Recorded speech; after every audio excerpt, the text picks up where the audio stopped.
Chase Thomas podcast. My nephew needs me to record. See, I already hate it. I hate it. All right, hello, and welcome back to another episode of the Chase Thomas podcast from still the aforementioned Chase Thomas, coming to you live from Knoxville, Tennessee, Everything School HQ. Join me from volreport.com. It's Ryan, Sylvia. Ryan, good evening, sir. How are you? I'm doing good. Excited to see what both Diamond Sports at Tennessee do, but also kind of right before we hopped on this, Candace Parker getting her jersey retired by her hometown Chicago Sky. So that puts you in a good mood. I like Candace Parker. I like rooting for Candace Parker. She's a great person. So that kind of, elevated the night a little bit, I guess. She's an interesting one to think about too, like in the Caldwell scheme. Is she a Caldwell scheme person? Is she doing the press? Is she doing everything that made her great under Kim? She's good enough she would fit in whatever scheme I think you put her in. I don't think she's the prototypical player that would fit perfectly. Like, I don't think she's that A+ scheme fit, but I think she's definitely good enough that she would figure it out in any coach's system. I think she would manage to be a star. I would like to know what she thinks about Kim Caldwell's system, like, and after seeing it for a year, and then maybe ask him, is that someone would you be worried about her fitting in, like, as weird as that might be, or do you think, or would you bend more to Candace rather than Candace bending more to you? Yeah, because I mean, there is that level of it when you do bring in such a star that it's like how much, and you see in the NBA, I think is a league that you see that a lot in, where it's like, okay, that person is such a gravitational pulling star that you just kind of have to figure out things around them. Basketball seems to, I guess, just in general, be that sport more than any other sport. It is interesting, though, because we talked to a handful of former Lady Vols. They were in town for the UConn game, so at halftime, they were available with the media promoting Athletes Unlimited, their league. And some of them were like, man, I wish I could have played in this system. Like Megan Simmons, who was so fast and such a quick guard, like she would fit so well. She was like, yeah, I think I would do pretty well. Like this looks fun. Jordan Horston was another one that was like, yeah, I mean, obviously she, Kelly Harper, player loves Kelly Harper and enjoyed her time here and had a lot of success. But she was like, yeah, I mean, that looks like a lot of fun out there. And Jordan Horston is another one that, like, especially defensively, oh my gosh, she would have fit. It looks fun, but it also looks tiring, man. I don't know. They're pretty gassed. Like, you say it from the outside, but I don't think it's fun sometimes. I'm sure the cardio in the off season is the worst part. Like, I think once you get the season rolling, you get more used to it. I think when she got to town and she got everyone doing the cardio and doing the running to get ready for the season, that must have been a miserable stretch to get ready for the year. But I think once you get in the year, you probably get a little bit used to it. Yeah. I love it. We got Vol Baseball Regional, where we thought we were not hosting. I guess I should say maybe this time a week ago or somewhere around there. We weren't sure if Tennessee was going to be a host. Felt like they might be going to Morgantown, might be going to Atlanta. Instead, they're hosting, and they got a great draw. One of their best draws, I think, in a long time. And they needed it. We'll see if it ultimately goes that way for Tennessee here this week, and starting Friday night, 6:00. Eastern time against Miami of Ohio. But I thought it'd be interesting to get two reasons, Ryan, Sylvia, that you are confident UT makes it out of the regional this weekend. I was asked on the drive today on Fan Run Radio on Fox Sports Knoxville about this team and this weekend. I'm like, the theme is like they are consistently inconsistent. I think every week we want to just pencil in that they've broken through somehow. And I'm like, I mean, they had the best game they've had in a long time against Texas. It was such a gritty, awesome win in the SEC tournament. And then they got absolutely shellacked, run ruled, no effort. Like, just we're not ready to go against Vanderbilt early on Saturday. So it's just like, you just have no idea. Like, they almost won 2 of 3. They were an inning away from winning 2 of 3 in Baton Rouge. I think they fought pretty hard in Fayetteville and could have won that series 2 out of 3 in a lot of ways. Like, it's just, you have no idea. I mean, this is a team that lost to Kentucky, lost to A&M, who never figured it out, actually, when we were like, oh, that's what ignited A&M. It's like, well, no, A&M's not a tournament team. So it did not fix all of A&M's problems. And that was a bad home series loss. So I think there's a lot of pressure here. I mean, you've lost 5 consecutive home series. I think that's right? They've lost 5 consecutive? Yes. I want to say yes. Right? It sounds right. I think so. It feels like it. But it's just home. It's crazy that we don't look at playing at Lindsey Nelson Stadium is like, oh, awesome. Tennessee was able to avoid going on the road in the regional. And it's like, I don't know. Like, I feel good. It's a great bracket. They have a 73% chance of getting through. I think it was D1 Baseball's projections or whatever. I mean, like, they avoided ETSU, like Vanderbilt, we just talked about, like, they got kind of screwed here. They get ETSU as a number one overall seed in their bracket, and ETSU is a really good team this year. And I think they have like a 30-something% chance of getting out. So, I mean, there's a lot more pressure on Vandy as a number one overall seed and everything else over there. And Tennessee's, it's kind of like that. I remember hearing from a Ravens fan after they won the Super Bowl with Flacco and went on that run. It's like, yeah, I mean, it's kind of annoying. Like, if Lamar doesn't ever get through or whatever, but it's like, we got a Super Bowl ring. Like, if Flacco went on a run, like, it's just, we're really good every year. Like, I don't know. Just, I can't get all up in arms. Like, we have a ring and it's just like, we're one of the best programs in the NFL. Like, if we get another one, awesome. I hope so. But I also got to see one, and if you're like around my age, you got to see two with Dilfer and company in the early 2000s. But yeah, I don't know. I just think that's kind of where we're at with Tennessee. Is like that. If you look at the last 4 SEC champs who won national titles, Tennessee's had the best season of any of those teams in their repeat time. So it all depends on how you look at all of this for Tennessee baseball in 25. But I mean, to put like a just rubber stamp, here's what Tennessee's going to do. I can't do it, but for you, Ryan, Sylvia, what are 2 reasons that you are most confident they're going to win this regional? Yeah, I mean, I think it's impossible, like you said, to put a rubber stamp on it and to Sharpie anything in of this is what this team's going to look like, because they have been so inconsistent. I think one of the reasons that gives you a little bit of confidence is what they were able to do in those first 2 games in Hoover. And obviously it didn't go their way in the 3rd game, but that 3rd game felt kind of like an outlier. Like, obviously Vanderbilt's a really good team. They're the number 1 overall seed in this tournament for a reason. And Tennessee just got beat. The other 2 games, Tennessee had the opportunity to win early. Well, at least the Alabama game, they had the opportunity to maybe break away, and things broke against them. In the Texas game, they went down into that early hole, and it was 4-0, kind of midway through that game. And there was the chance where maybe if they looked like the Tennessee of the regular season, they would just kind of let that slip away, and the offense would never show up, and that's going to be a loss. Well, both of those games, with the opportunity to kind of fade, I think they showed up and responded well to things going against them. So as much as what you said, you want to pencil in every week that maybe they finally figured it out. They finally are going to turn the page from this error and that mistake.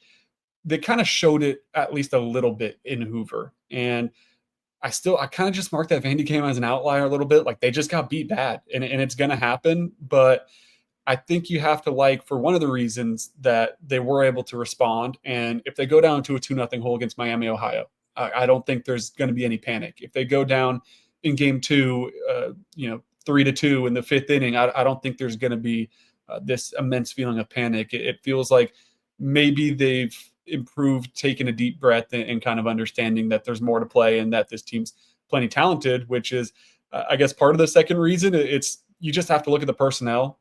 On one hand, the players, there's not a lot of teams in the country, if anyone in the country, that has a more talented roster. Like, if you're looking at MLB talent, the most stacked roster in the entire country is Tennessee's. And then also, when you're looking at coaches, Tony Vitello has just dominated regionals. Ever since he lost the 2019 Chapel Hill one, which, sure, it was cool that he even got to the postseason in that season in the first place so quickly with what he inherited. And then since, the COVID year in 2020, which they were going to be really good, and I would have bet they would make it out of the regionals. And then 21, they host a regional, get out of it. 22, they host a regional, get out of it. 23, they go on the road and miraculously somehow beat Clemson in that game with Zane Denton and move out of it. And then last season, obviously, they just haven't had that many regional issues. They've had close games with Wright State and Clemson. They've had to have big moments. But his teams have just figured out how to get it done. And so I think you kind of have to be a little relaxed there too, that, I guess there's first times or second times for everything, but the track record shows Tony Vitello gets his teams ready for the regionals. I think if you're a Tennessee fan, you're hearing all that, you feel pretty good, right? I think you're pretty optimistic. You feel pretty good. That was a good rallying cry. That needs to be in the hype video Tennessee baseball releases this week. I think I feel pretty good about the regionals. The supers is where I get hung up, especially if they're on the road at Fayetteville. Like, that's Arkansas very much might not get out of the regional. Like, but that's Kansas could get through. Exactly. And I think if Tennessee's on the road in Fayetteville, that's tough. If they get a little help from a Kansas or a Creighton and they get a host of super regional, as poorly as they've played at home, like, that's such an advantage in the postseason. Yeah. It's going to be a packed, it's going to be a rowdy Lindsey Nelson Stadium. that's a good path to make it to the College World Series. You got to take care of your regional first, which is a pretty decent pool. And you kind of have to hope you get a little help on that Arkansas side of things with a really good Razorbacks team. But man, I mean, it's not out of the question at all that they're able to host a super regional too, as the number 14 overall seed. And if that's the case, like I'm not ruling out that this team gets back to Omaha. Am I betting on that? Still feels like a super regional cap to me, but it's definitely possible. I think they could absolutely make it to Omaha, and I think they could absolutely lose this weekend. Like I have no idea. Like I just take it day by day. And what I would tell people is like, you're the defending champs. LSU didn't get out of North Carolina last year in the regionals. There's some real holes. I mean, I think what's interesting about this team this year in particular is they've kind of overachieved in weird ways, but you don't want to, because the series losses have gone the way they have, it doesn't feel like it. But like Andrew Fisher has been better than even what you thought he was going to be coming out of Ole Miss. Like Andrew Fisher is unbelievable. And in so many ways, Liam Doyle could be the number 1 overall pick in the MLB draft this summer. Like you thought you were getting a good player. He's been just absolutely insanely dominant. So that's a win. Marcus Phillips, win. Even with the stealing base stuff, like he got his control down. He's a starting pitching development win.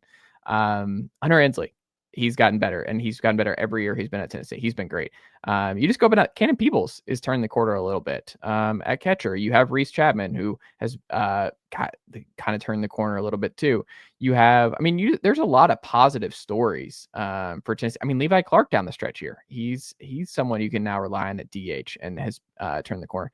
Gavin Keelan, even at the top, like the injury kind of stuff kind of messed up his year, but he was on track to a great year. And I think he's getting his power back a little bit. He's trending in the right direction. AJ Russell is trending in the right direction at the right time. The only issue to me that I think has just been kind of both surprising and also just kind of unequivocally a disaster is just the bullpen. That just is what it is. Like we thought the bullpen would be a lot better than what it was even a year ago. They didn't have as many options a year ago as this year, but their options were reliable a year ago. Like you really miss Kirby this year.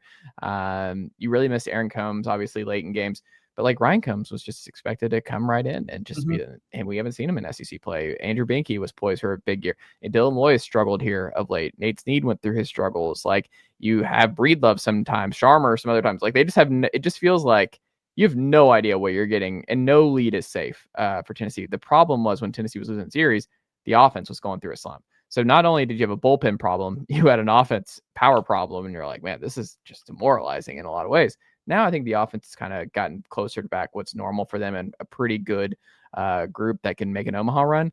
But I just still, the bullpen, like I have no idea. And I think anyone who's just like, yeah, bullpen's fine. Like we're feeling great. If we have a 6-2 lead going into the 8th against Cincinnati or Wake Forest, like you're just like, yeah, we're fine. I think the bullpen to me is the only thing that you could point to and be like, that has just not gone well this year. And that has just been bad, I think, for the majority of the year.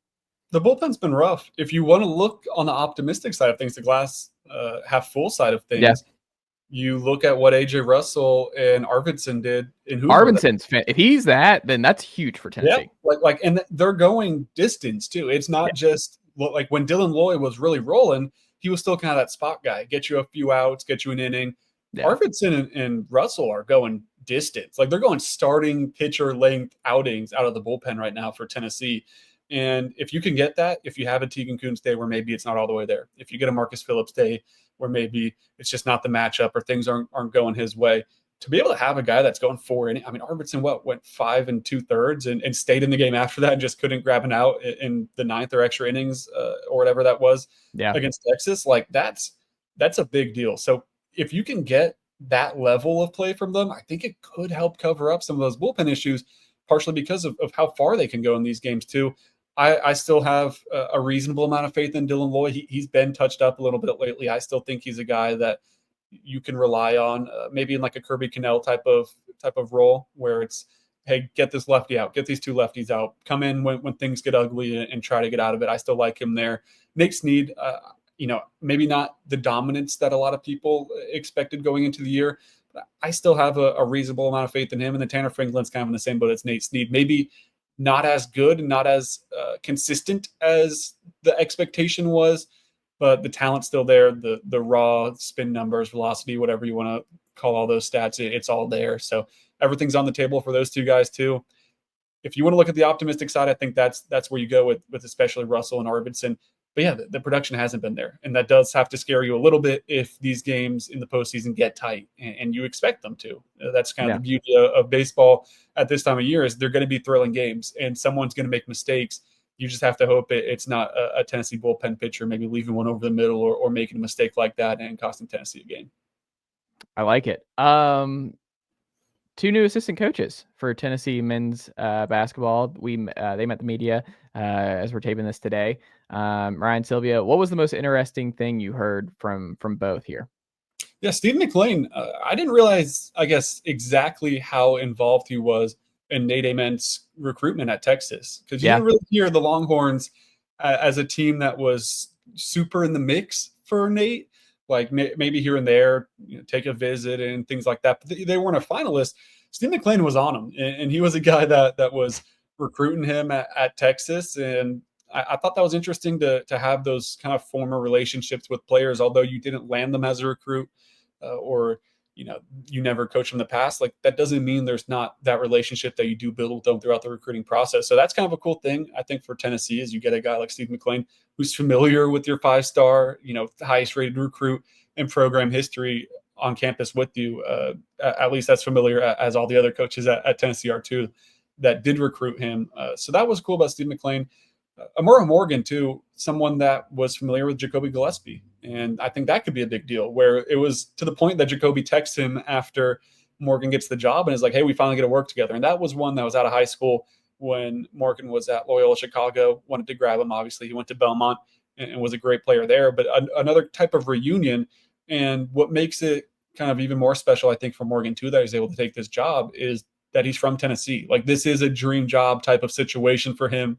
Said he grew up, talked Buzz Peterson was getting into the deep cuts of Tennessee basketball of when he was growing up and when he was paying attention to what UT was doing out in West Tennessee. And it was a situation that, getting a job as an assistant coach at Florida State's a big deal. Like, that's a good assistant coaching job. Maybe not as good as it was 5-10 years ago, but that's still a really good job. And Tennessee was at the caliber of a program for him that he wanted to drop everything after 6 weeks, drop that job, head to Knoxville and figure things out and join Rick Barnes' staff. So the buy-in from both of those guys, but especially Morgan, considering the respect that both of them clearly had a lot of respect for Rick Barnes, but Morgan for Rick Barnes and his familiarity with the state and everything like that. It just feels like, after talking to them today, it feels like 2 really good hires for Tennessee. Deep staff, man. We thought they would have one, obviously, to replace Rod Clark, but McLean was a surprise because he thought he was just going to be one or the other. But no, it's a deep staff, man. It works out. And even like, you had to shuffle some pieces around, like Lucas Campbell gets a different job title, but he's still going to be a big role in what Tennessee does. And that's a young rising guy in the coaching profession, a former walk-on for Rick at Tennessee. And he's someone that is going to play a big role with what Tennessee does. You still have Justin Gainey, who's got all the qualifications to be a head coach right now, and had his name in the running for that NC State job, it seemed like, for a little bit before Will Wade got there.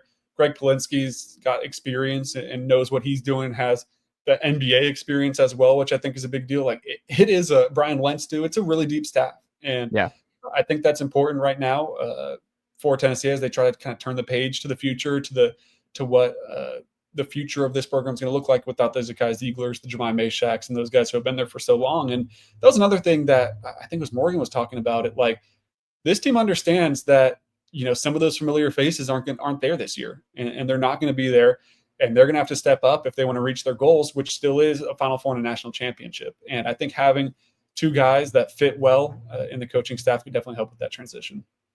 I agree. Paul Finebaum making waves here a little bit this week, Ryan, Sylvia, when he was talking about whether or not it's fine. He was doing this game, like, if it's fine or not, and about, like, Gunnar Stockton made waves, even with Kirby Smart on the SEC Network on the Paul Finebaum show. Great location with the beach in the background, and he's getting a tan, man. Like, that's a great set. You couldn't make me do that. I'm too fair skinned. Like, I think you and I would both be in bad shape if we were asked to do on remote for 3 hours. You're drenched by the end of that show. Yeah, there's just no chance I'm able to pull that off. But he said, I'm going to say, in regards to the Vols in 25, he said, quote, I'm going to say not fine. This was the biggest story of the offseason with Nico Iamaleava leaving. Joey Aguilar from App State via UCLA is not the perfect answer. He's good, but he's not great. Nico could have been great, even though he wasn't last year. And quite frankly, I don't like Tennessee's chances in the playoffs at all. I will tell you, I strongly disagree with this take, but I want to get your perspective first here, Ryan. What do you think of this? I kind of agree with Paul Finebaum here. Oh no. I agree with the Joey Aguilar assessment. He's not bad. He's good. He's not great. I don't think that, and I mean, it's also like he said, Nico wasn't great last year either, and Tennessee was able to make a playoff run. But obviously the ceiling on what Nico would have been a lot higher if things were able to work out and he was, the locker room still there, and just all the drama didn't happen, and you move forward to next season as you would expect. Then yeah, I think the ceiling's a lot higher, and he's probably a better quarterback this year than Joey Aguilar is. I'm not saying the numbers are going to reflect that or the team success will, because of where Nico ended up and just the short-term situations that both guys have to deal with. But it's just not an ideal situation for Tennessee in a 12-team playoff format that we're looking at next season. It's tough for me to see Tennessee in that boat. Like, Tennessee to me feels like 8-4, maybe if things go well, 9-3. You try to defend your home field. Probably going to lose to Georgia at home. I don't hate Tennessee's chances in Tuscaloosa, but I don't love them either. I never trust Tennessee's chances in Gainesville. I mean, it's not a horrible situation, but I don't love that either for Tennessee. It feels like a 9. I don't want to say ceiling's 9-3. I think the ceiling's higher, but like a realistic ceiling, maybe 9-3, probably 8-4, and that's not getting you into the playoffs. So overall, I don't think Paul's too off the mark there. So here's the problem. You're assuming it's going to be Joey Aguilar. And look, That's I am fair. right there with you in that Joey Aguilar does not move the needle. However, Tennessee was not, like, their over-under moved from 9.5 to 8.5 post-Nico. And I agree with the sentiment that, like, Nico's ceiling was higher than anything Tennessee's going to have in their arsenal at quarterback in 2025. I can agree. I can understand where people are coming from there. The problem is Tennessee, the odd number of years have not been kind to Heupel, and it's partly for a reason, which is these odd number of years, Tennessee has to go to Florida, to Alabama, and still play Georgia, like you just alluded to. In 21, they had Ole Miss, who was good with Matt Corral and company at home. That was a tough loss. Maybe that's the Oklahoma game this year. That's the kind of crazy game. Hopefully, no mustard bottles in this iteration. But I think it's doing, like, there's so much attention on quarterback play and what Tennessee is going to be because they lost Nico. And it's driving me nuts. I'm going to become the Joker here, Ryan Sylvia, because Tennessee has had below average quarterback play for the last 2 years. Half of Heupel's tenure has been below average quarterback play. This was the 94th passing offense in the SEC last year. They were shut out in the first half for a month straight. And this team still went 10-2, made the playoff. Even with Nico this year, they were going to have to win a game that Heupel has not won to this point. And that's on the road in Tuscaloosa, as you talked about, at Gainesville or Georgia at all. I still just have a hard time believing Tennessee was going to win any of those 3 games, even with Nico. So I think if you were 8-4 before even Nico transferred, and you're still there now, I get that. But I think the people who have made these wild swings post Nico and everything else, it's like Joey Aguilar, he's just it's such a crazy drop off. Heupel can scheme around a bad quarterback. He can scheme around issues. Like, Tennessee's got great tight ends this year. I think the Ethan Davis, Miles Kitzman combo is going to be great. I think they're going to have better tackles than they've had in years. I think the 3-headed monster at running back is going to be just fine post Dylan Sampson. I don't think they have the numbers out wide to withstand any kind of bad injury luck at wide receiver. I think if they can stay healthy, they'll be fine. If they can't, it's just get ready to learn 12 personnel, buddy. And it's going to be a lot of what we saw last year. The defense is not going anywhere. Like, I think this is one of the best defensive staffs in all of college football. It's a top 10 staff with Inge, Garner, Chop, Willie, and company. Like, even if Dramad takes a little bit of time, like, they're just deep all over the defense. And I think this is the best linebacking core they've had in the Heupel era. I'm not worried about the defense. Like, they're going to be good in so many different ways. The schedule is still great.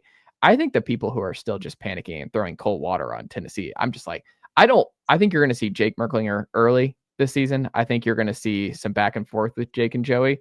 And I also just don't think Joey's a good fit for this offense. Like, I don't think Joey is going to be the guy. Like, I would be pretty surprised if Joey Aguilar is the starter against Vanderbilt. Like, I would be pretty surprised at this point if that's where things go. He's backed up against the wall here in time to learn the offense, get comfortable. That 2 months there is just, it's rough. And his third offense in 6 months, just, it's not ideal for a quarterback, regardless of how much experience. He led the college football in interceptions last year, all of FBS. He passed for like 55% completion percentage.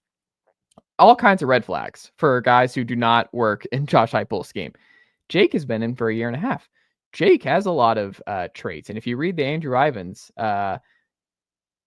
player profile on Merklinger coming out of high school, it's a lot of Hendon Hooker type qualities to him, where you read it and you're like, who does this sound like? If you don't see the name, like who does this sound like out of high school? I just think Jake's going to be the guy this year. I think he's going to, when it's all said and done, I think he's going to get the most amount of starts. He's like this week still working out with Braylon Staley and Mike Matthews and Travis Smith, throwing passes to those guys, all Georgia guys, all outside of Travis in the same class. I just think people are way too up in on Nico and then Aguilar. And I'm a Jake believer. I don't know, man. People have gone off the deep end with Tennessee football this year, and Paul Finebaum's joined the list of the Tennessee doubters. And I'm like, I just think they were an 8-4, 9-3 team with Nico. I think they're an 8-4, 9-3 team without Nico, with Joey, with Jake. This year was going to be kind of a gap year to me. Yes, I think there was. I think with Nico, the expectation was more than a gap year, obviously, with coming off of a college football playoff experience. I think this year is for sure a gap year now, where you're just trying to turn the page to figure out what next year looks like with the full offseason of knowing what you have at quarterback. I do agree, too, that I would be surprised if Joey Aguilar started all 12 games. I know we talked about this on one of the previous episodes, where there is a good chance Jake Merklinger is going to play in some shape or form. Not that Jake Merklinger is bad, not that he's going to have a bad season or a bad career, but I still don't think that that's enough to sway me away from 8-4, 9-3. With Nico, I was probably 10-2, 9-3. So it's still only a 1-game drop, but that 1-game drop could be a big difference in what the season feels like, though. Like, the difference between going 9-3 and 8-4 feels very different to me. Like, 9-3 is like, hey, especially with this roster, like, hey, that's a good year. Like, that, you did a good job and you can really turn the page. 8-4 is not bad, but remember the feeling of what 8-4 felt like with Joe Milton at quarterback. Like, that felt like not reaching the expectations that Tennessee had set out. And it's coming off another 10-2 season, like in 2022. I think this is the worst year of quarterback play Josh Heupel will have so far. Really? And that makes me think that this is going to be an 8-4, 9-3 year, which isn't bad. Once again, that's a testament to how good the defense is, which I agree is one of the best staffs and is filled with talent now. And the wide receiver room, I think you can figure out to a certain extent. I agree, 12 personnel is going to be a huge deal because of the skill set Ethan Davis brings to the table, where he is kind of a hybrid tight end receiver. Like, he can make up for some of the lack of depth there. I think you have talent at the top. Once again, injuries, as you said, could kill them. But if you can stay healthy there, I think it's manageable. I'm not too worried about the running backs. The offensive line's a little shaky, a lot of question marks. When you say shaky, like, who do you worried about? Like, I'm not really worried about anybody. You don't know how Wendell Moy is going to do. You don't know how Moy, that's who you went with first? Question marks. It's not that they're going to be. It's just you don't know. Is Lance Hurd? Yeah. I think Lance Hurd's going to take a good step this year. Yeah, I think Lance Hurd's going to be awesome this year. So it's still a question mark on the offensive line. Really, every position is a question mark on. Like, we've seen one guy on Tennessee's offensive line actually play, and it wasn't a good year. And there was a lot of stuff that went into that outside of just being a bad football. Like, he's a good football player, and I think he will take a step, but it's just question marks there. But that quarterback position, like I said, maybe that's my hot take of the day or something. I just think this season's going to be the worst that Heupel's going to have probably at Tennessee in its entire tenure, because you have to expect it's going to get better the next year. Yeah. And you definitely don't expect there to be another Nico hit the panic button, have to find someone in the transfer portal, have to figure out a guy that maybe isn't fully ready, that's a freshman, to come in and play out. It just doesn't feel like a good recipe for them. It's kind of like the basketball team where I think you can only really fairly rip Heupel and Barnes for one thing in their offseason. And for Heupel, it was they mismanaged the receiver room. Like, you can still be a believer in Staley and Matthews and still needed at least one Dane Key type guy. Like, they messed up in the portal window in the winter. Like, that's unquestionably going into this year with 7 scholarship receivers and 4 of them being true freshmen. can't happen on a team that's being serious about making back to the CFP and having the CFP run, even if Mike Matthews and Braylon Staley break out, which is a possibility. I think one of the two will have a really good year. I think asking two true sophomores, one redshirt freshman, like to both break out at the same time, I don't think progress is that linear. And I think that's asking a lot of two young guys. One of them breaking out, I think that's very much in the cards.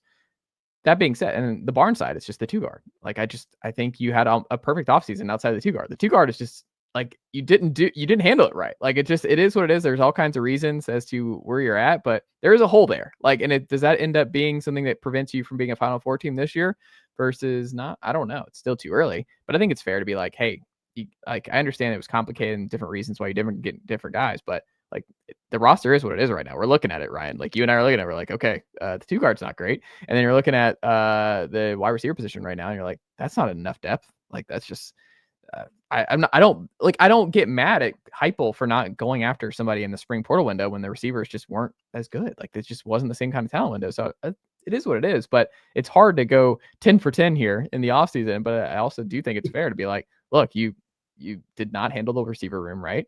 And then basketball did not handle the 2-guard spot right. But you also did so many other great things, and you should mention that. But you also can call balls and strikes here and say that, like, hey, that's a miss. Like that, you missed there. I think the thing about those two positions as well is it's not like they were surprises that they opened up. Like there's one thing if you have an exodus at that position, the transfer portal yourself, and you're like, oh crap, I got to fill it up. Maybe I didn't expect that. Or, maybe you go into the year with underclassmen in basketball or junior in football. And okay, now they're declaring for the draft, which maybe, you didn't expect at that point in the year. And you do have to kind of not panic, but quickly replace them when you weren't fully expecting to have to. You knew last year, like Dante Thornton and Brew McCoy don't have eligibility. And it's not like any of those guys that hit the transfer portal from Tennessee were huge difference makers at wide receiver, like Squirrel White, I guess. But at the same time, there was kind of the writing on the wall, it felt like, for a lot of the season that they were going to have to look elsewhere in the slot going forward. So you definitely knew that you were going to have to address wide receiver, especially on the football side of things. And then basketball, I mean, you knew Jordan Gainey's out of eligibility. You knew you didn't really have an answer at the 2 spot next season unless you went out and landed someone in the transfer portal, which they tried to. And football did extend offers and tried to get someone at receiver. They just couldn't close the deal on either of them. And I think what you said too is important. You have to address that they did do really well at a lot of other positions. It's just those are going to be the ones that sting, and they're going to be the ones that hurt when Tennessee basketball loses a game and they didn't get a lot of production out of the 2-guard, or Tennessee football loses a game and you're watching the all-22 and receivers aren't getting separation and there's not a lot of options on offense in a certain situation. That's when it stings the most, is because you sit there and it's a lot easier said than done, but you're like, it would have been really nice to pick up 1 or 2 guys at those spots. I agree. You did a deep dive in the best previous Vols regional moments for Tennessee over there at Vol Report that folks can go check out there if they have not already. What did you find, Ryan, Sylvia, and what is your personal favorite Vol regional moment under Tony Vitello, and what do you think is the most underrated by fans? I mean, the best is the Drew Gilbert walk-off, right? Yes. Like that was such an iconic moment, and it was it was your first regional since that 2019 one. So there's been a lot of anticipation after what 2020 was supposed to be such a big year. It gets canceled. You go into 2021 and the team's fantastic. And all of a sudden in your first game, it's like, all right, your back's all the way up against the wall. And if you lose that first regional game, it is so tough to climb all the way out.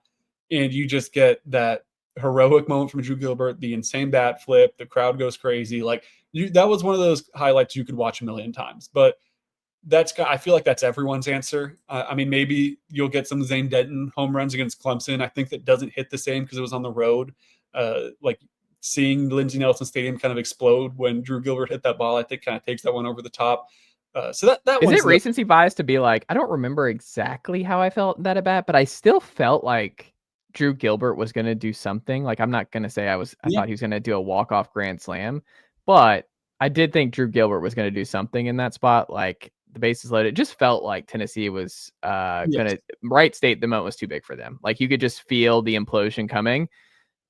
Zane Denton was out of nowhere, man. Like that one was more of like just pure, like that was just an absolute like rocket that just completely changed, obviously, the game and Tennessee's Omaha trajectory and everything else. But that one was more of like, what just happened? Like, it was just a rocket. It was quick. It just blew right into the left field, outfield seats, and you're like, oh my goodness, Tennessee's going to escape here. Like, that to me, I think is the more underrated one, and also maybe the more jarring one. But maybe it's just recency bias for me. Yeah, I think that there's the difference is probably in the Drew Gilbert situation. Going into the inning, I think there was stress. There was anxiety that Tennessee wasn't going to get the job done. Once they started getting guys on base, it was like, all right, this thing's snowballing for Wright State. Like, so I do agree. By the time Drew Gilbert got up to bat and you were at that part of the lineup, and a guy like Drew Gilbert was up who you knew was going to take just a hack at it, and he did on strike one too. Like, it was a massive swing on strike one that missed until he connected on the second pitch of that bat. I think by then you could get that feeling things were snowballing. With Clemson, I mean, they were down to their final out. They got a single from Christian Moore. They got a single from Blake Burke, and then Zane Denton was able to come up. But all that was with 2 outs. And if I remember right, I think that Zane Denton swing might have been with 2 strikes too. So, like, it was really like, it was down to the wire. And I think that's part of the difference in, like, man, that one felt like it came out of nowhere because it felt like Tennessee was dead in the water in 2023. Yes. But yeah, that 2021, you could see things start to snowball. I think the most underrated one, because I think, not that the Zane Denton one isn't underrated because it doesn't get talked about enough, but it does get talked about.